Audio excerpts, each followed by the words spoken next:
My Little Human, written by some dickhead. Chapter 3. Implications. Though the language was somewhat sanitized, My Little Human had shown itself remarkably close to actual events, at least according to Anon's recollections. It wasn't particularly exciting, what with its focus on the lives of some nobody 20-somethings, but the show did have some interesting slice-of-life elements, and the writing was, all things considered, fairly decent. On the whole, it was good for a kid's show, but certainly nothing to write home about, and Anon would have ignored it completely had he had not been the main character. Neither Anon nor Summer slept very well during the first couple of days that followed this discovery.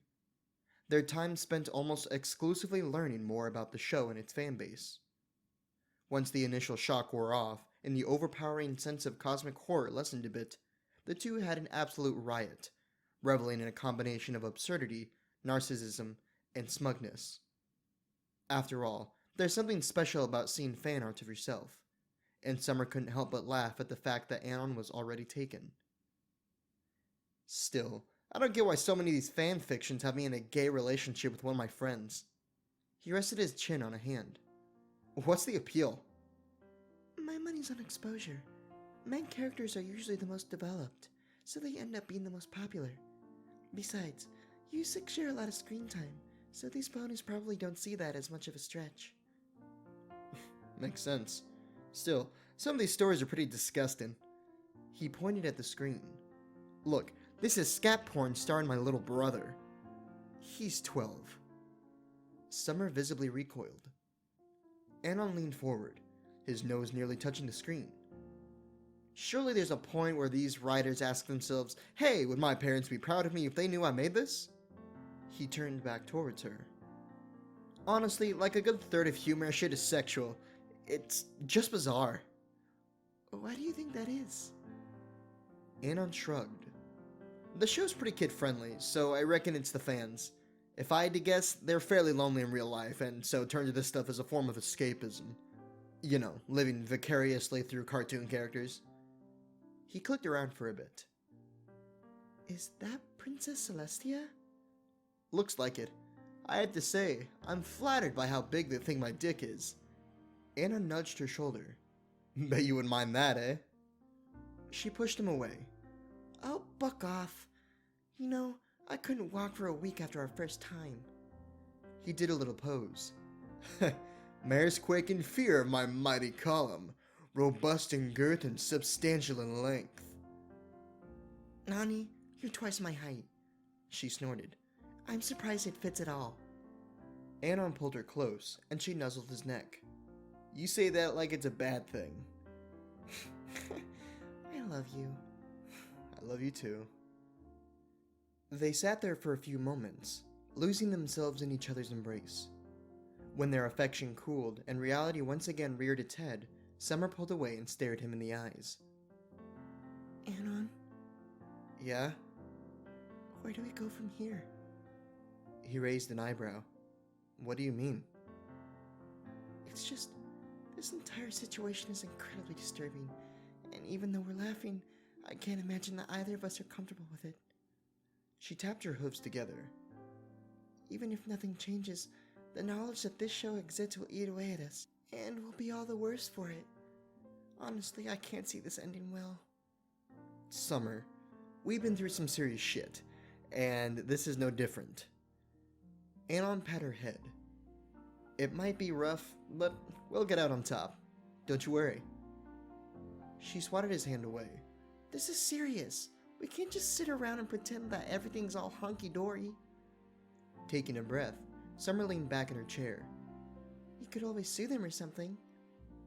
God no, that's the last thing I want. Can you imagine how much of a legal nightmare that would be?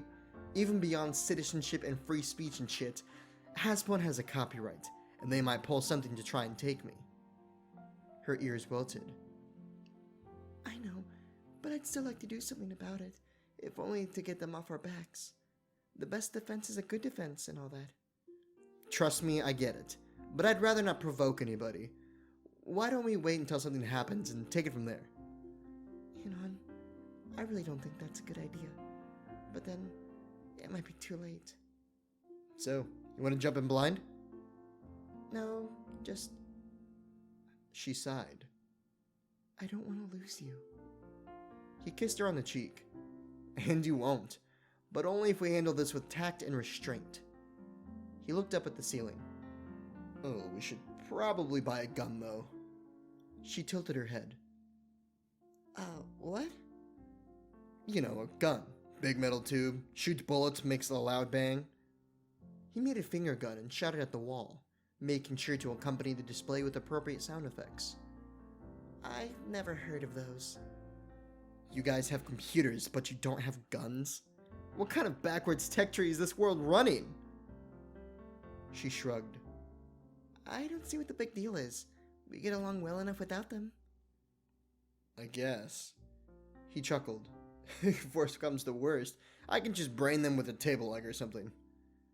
Human ingenuity at its finest. Hey, if it works. He looked at the wall clock. Anyways, I'm gonna head in. She yawned. Agreed. Anon stood up and popped the knots in his back, and Summer stretched her wings. The two made their way to the bedroom, her tail wrapped around his leg and his hand resting in her shoulder. And as his head touched the pillow, there was a knock on the front door. Anon, are you in there? Anon? Celestia Twite, it's midnight. He's probably asleep. I need to make sure he's alright. Anon? Anon? Can you open the door? Anon? Rainbow, help me pick the lock. Go and... Summer, Yeah? do you think they'll notice if we jump out the window? Probably. Fuck. I'll put the kettle on. You make sure they don't set the house on fire. Well, alright then, that was chapter 3 of My Little Human. And let me tell you, recording that last part with Twilight and Rainbow Dash, a lot of Fluttershy came out of nowhere and wanted to voice Twilight, and I said no, and we had a big fight. Anyways, I hope you enjoyed this. Thank you so much for listening, and I hope you all have a very good day.